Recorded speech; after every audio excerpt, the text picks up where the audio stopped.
Google is a monopolist. I don't face any risk by saying so. That is the ruling that has been determined by a court in the USA in what is called an antitrust case in that country, where antitrust means, when translated into English, anti-monopoly. What does this mean?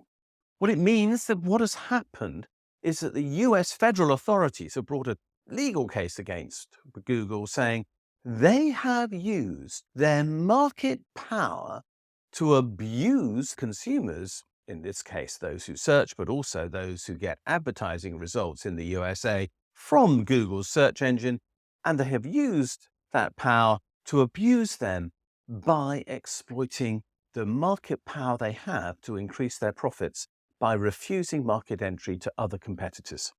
And let's be honest, most of us use Google all the time. We know that there are other search engines available.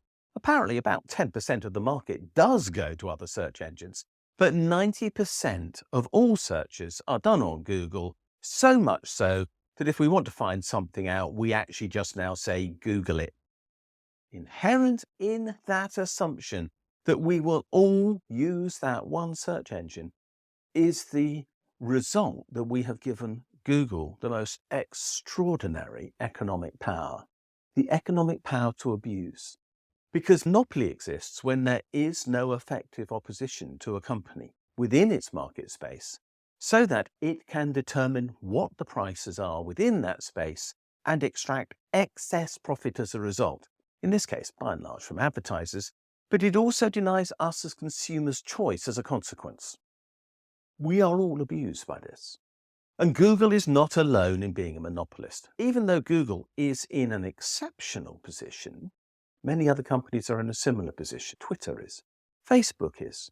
So too are the producers of much other tech like Microsoft and Apple.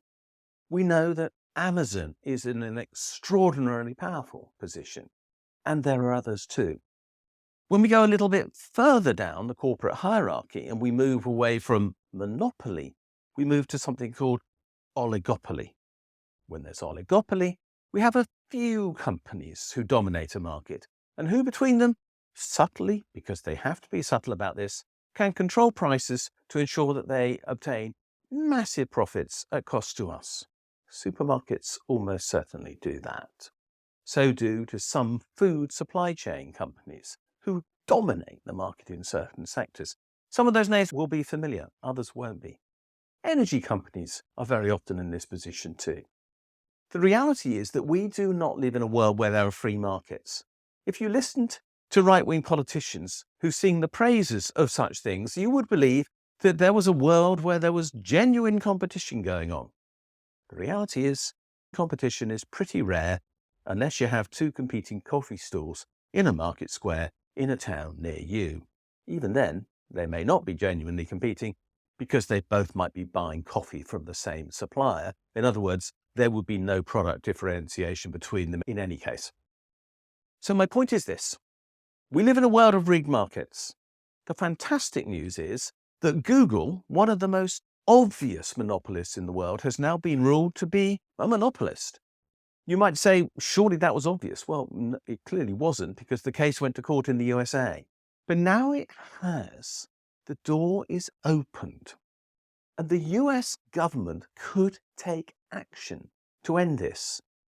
Kamala Harris could, for example, say, I am going to defeat the monopolists who are gouging profits out of the markets and suppressing wages in the US economy.